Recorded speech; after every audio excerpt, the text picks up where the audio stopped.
Assalamualaikum warahmatullahi wabarakatuh. Welcome back to my YouTube channel. Di video kali ini saya akan membahas soal Ki Hajar STEM tahun 2022 untuk tingkat SMA, di mana materi yang akan saya bahas kali ini adalah untuk materi fisikanya. Kita lanjut ke pembahasan soal nomor 4. Nah, jadi karena soalnya ini kepotong, jadi langsung aja ya kita baca. Bla bla bla monitoring ditemukan ketidakpuasan pada portable RAMs. Nah, jadi portable RAMs itu adalah kayak apa ya? Jalur landai gitu yang dia itu bisa digunakan oleh para pengguna kursi roda. Nah, jadi dia mirip seperti ini adik-adik. Bedanya dia itu bisa diangkat kemana-mana kayak gitu. Jadi intinya dia itu jalur yang landai ya, bentuknya bidang miring yang digunakan oleh para pengguna kursi roda. Oke, kita lanjut. Mana nih soalnya?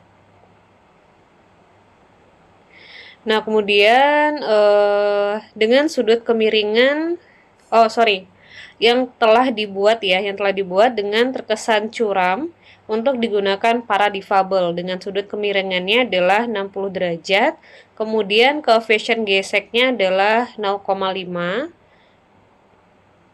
dengan massa pengguna rata-ratanya adalah 50 kg, maka dilakukan perombakan dengan mengubah sudut kemiringan bidang miring menjadi 45 derajat. Agar benda tepat akan bergerak, berapa nilai gaya yang dibutuhkan oleh para pengguna portable RAMs yang telah diperbaiki. Berarti yang ditanyakan adalah berapa nilai dari F-nya. Nah, untuk kasus seperti ini, ya, atau konsep soal seperti ini, kita harus menggambarkan terlebih dahulu diagram gaya yang bekerja pada benda. Nah, bendanya itu kan dia terletak di atas bidang miring ya. Berarti kita gambarkan dulu bidang miringnya, kemudian anggaplah ini bendanya, yaitu kursi roda beserta orang yang duduk di atasnya ya. Kemudian di sini ada W, berarti ini ada W sin theta. Kemudian ini berarti W cos theta, kemudian ada gaya normal.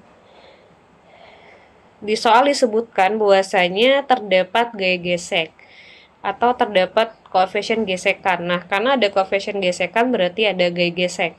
Karena di soal disebutkan juga bahwasanya gayanya itu arahnya ke atas ya. Arahnya ke atas berarti gaya geseknya itu dia arahnya ke bawah. Karena gaya gesek itu adalah gaya yang berlawanan dengan gerak bendanya. Nah, berarti lebih kurang seperti ini gambarnya.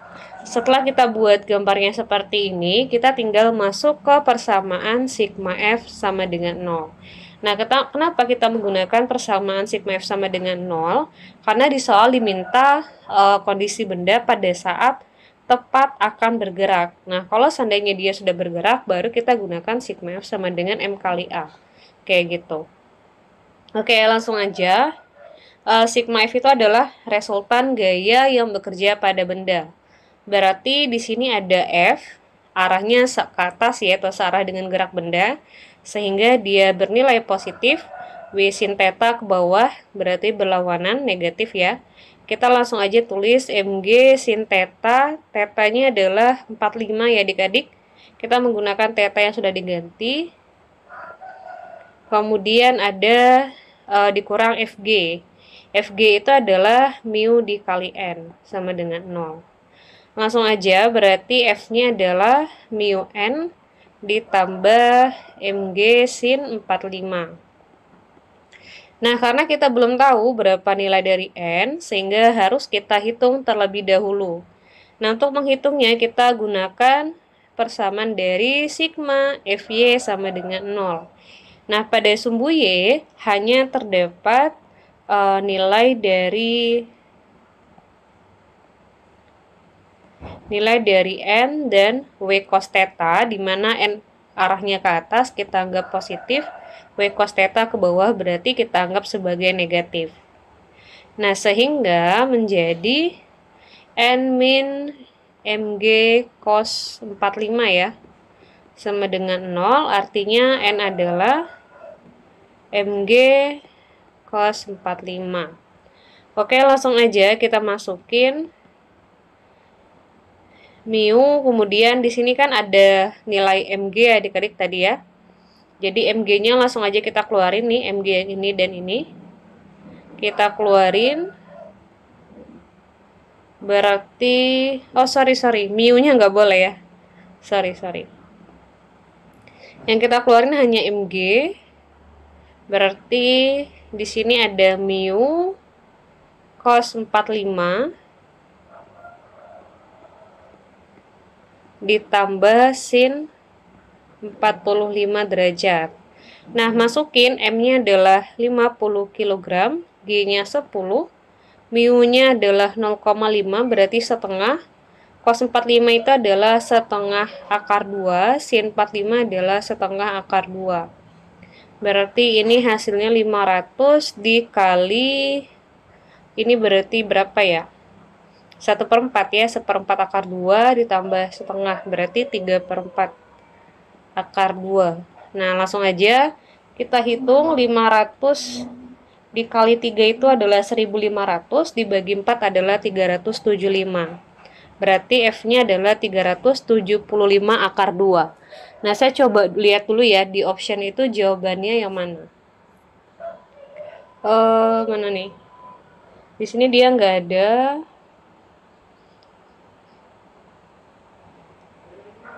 (375 akar 2 itu jawabannya ada ya adik-adik? Jawabannya adalah yang D. Jadi yang A itu nilainya 125 akar 2, yang B 200 akar 2, C 225 akar 2, D adalah 375 akar 2. Kita lanjut ke pembahasan soal nomor 5. Kita langsung aja ke statement yang ini ya. Jika perpindahan kalor terjadi pada tongkat logam sepanjang 100 cm, berarti ini adalah nilai dari L0 yang dipanaskan sampai suhu 45 derajat Celcius, berarti nilai dari T2, dan mengalami penambahan panjang sebesar 4 cm. Ini adalah nilai dari delta L. Maka panjang tongkat setelah dipanaskan dengan suhu 75 derajat Celcius, apabila suhu awalnya adalah 25 itu berapa jadinya? Oke, berarti kayak gini adik-adik. Ceritanya, ini ada tongkat ya. Tongkat itu panjang awalnya adalah 100 cm. Nah, kemudian tongkat ini dia suhu awalnya itu adalah 25 derajat Celcius. Nah, pada kondisi yang pertama, dia dipanaskan suhunya menjadi 45 derajat Celcius, sehingga pertambahan panjangnya adalah 4 cm. Nah, kemudian di kondisi yang kedua, dia dipanaskan menjadi 75 derajat Celcius. Yang ditanyakan adalah setelah suhunya tongkatnya dipanaskan menjadi suhunya 75, panjang akhirnya itu berapa? Nah, kayak gitulah ceritanya. Nah, jadi berarti untuk menghitung ya nilai dari panjang akhirnya, di sini kita bisa menggunakan persamaan dari panjang mula-mula ditambah dengan pertambahan panjangnya. L0-nya adalah 100 cm. Nah, karena kita belum tahu berapa nilai dari delta L pada saat di kondisi B, berarti harus kita hitung terlebih dahulu. Nah, untuk menghitungnya kita gunakan persamaan dari L0 alfa dikali delta T. Masukin L0-nya 100, kita belum tahu nilai dari alfanya berapa, sehingga harus kita hitung dulu ya. Nah, untuk menghitung nilai alfa, kita bisa hitung dari data yang A. Rumusnya berarti juga sama ya, delta L sama dengan L0 alfa delta T. Masukin data delta L-nya 4 cm, L0-nya 100, alfa yang mau kita hitung, delta T itu adalah T2 dikurang T1, berarti 45 dikurang dengan 25. Hasilnya berarti 400, bukan 400 ya, 4 sama dengan 100 ini 20 ya, dikali 20 alfa. Ini bisa kita bagi, berarti 2, artinya alfanya adalah 2 dikali 10 pangkat min 3 per derajat Celcius.